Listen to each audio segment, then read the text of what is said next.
So raise your hand if you're on social media. All right, keep your hand raised if you have at least one connection or friend that posts political conspiracy theories and shares misinformation about vaccines. Okay, keep your hand raised if you wish you could protect yourself and those you love from this kind of misinformation.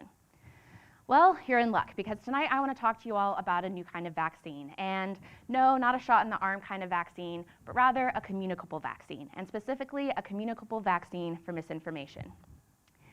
Back in 1964, a researcher named William McGuire developed a concept called inoculation theory, which in a nutshell, or should I say in a vial, proposes that just as medical vaccines can protect people's bodies from infection, strategically designed inoculation messages can also protect people's minds against misinformation, like that about binge drinking, unprotected sex, or conspiracy theories. And the reason inoculation works is because it doesn't just provide people protection against one particular type of misinformation. Instead, inoculation messages motivate and teach people how to protect themselves against multiple different types of misinformation in the future. What's more, inoculation generates a secondary process called post-inoculation talk, or PIT, which is when the inoculated person goes home and they share that same information with other people. For example, imagine I've been inoculated and I'm sharing that information with you. That would be us engaging in PIT.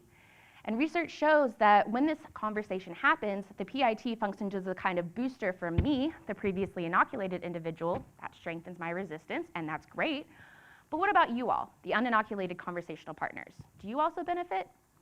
It is this process, this spreading of inoculation, that is the focus of my research, and I have designed a multi-phase experiment to find out whether inoculation and its protective effects are in fact communicable to others. To do so, I'm going to give some of my participants an inoculation message and then ask some of those inoculated participants to then engage in post-inoculation talk with an uninoculated participant.